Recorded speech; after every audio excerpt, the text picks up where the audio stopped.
Madam Dora Grossiomanidou, could you please explain what's the real reason of the resignation of the Foreign Minister Kosias, and how it is going to reflect the implementation of PRESPA agreement?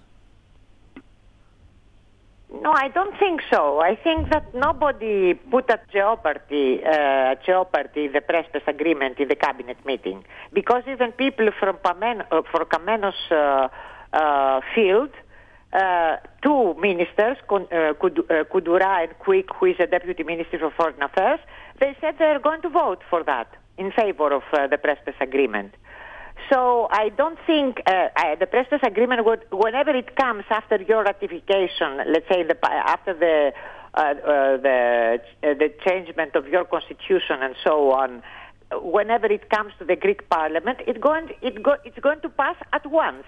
You think there is no problem for Mr. Tsipras to assure the majority in order to adopt this agreement?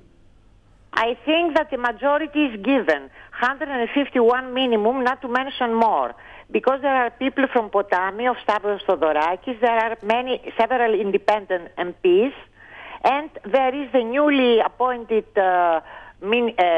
deputy minister for the protection of parliament, who is coming from Nea Demokratia, who is going to vote in favor, Papakosta. So finally there are some people from Nea Demokratia who will join also? There are rumors about that. We will see. It depends if it's going to be, if Mitsotakis is going to withdraw his group, his parliamentary group during the vote, or if they're going to remain. In that case, he might have leaks.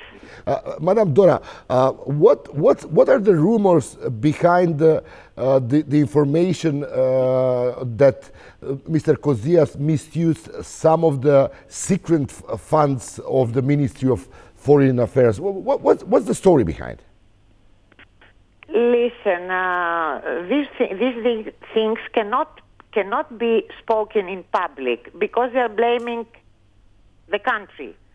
I understand that Kamenos blamed him for mishandling this secret budget of the Ministry of Foreign Affairs to cover his personal political movement, Prato, or to whatever, I don't know, I was not present.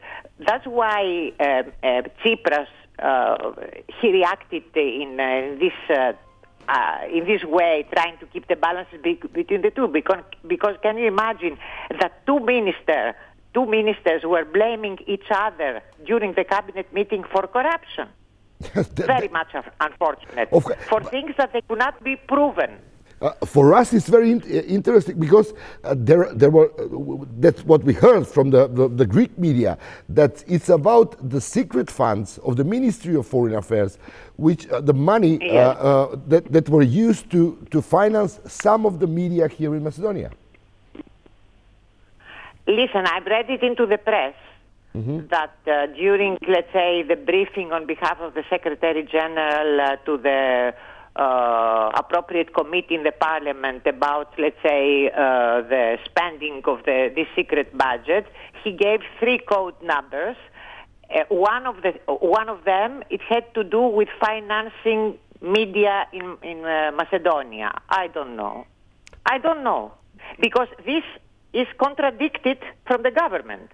This thing has not happened. Do you expect that... I'm telling you what came out into the press. Do you expect that this information is going to be clarified? No, I don't think so. Okay. I think the whole case is going to be closed. The whole case is going to be closed. Oh, and a very last question: how the development of the situation here in Macedonia and the events that happened recently reflect on the political scene in Greece? And what are the comments? What's your comment, for example, as a former ambassador? About what happened in the parliament yes. there? Listen, it depends on which political party do you belong. Of course, we're having friends here, right-wing newspapers like Phileleftheros, whose editor is friends with Antonio Milosevsky. Imagine what Antonio Milosevsky was saying to him about what happened there at the parliament. We have our supporters of VMRO, I say quote unquote VMRO. I mean people who are sympathizers with the stagnation of the whole issue. Yeah. But it's not important because nobody can take it seriously because nobody can present a proof about that. Everybody can say, okay, threats, liberalization, or let's say money. I don't know. I think this passed. As we say in Greece, scandals last for 3 days. It's over a week now. Thank you very much, Dora. You're welcome. All the best. Bye. Thank you. Bye.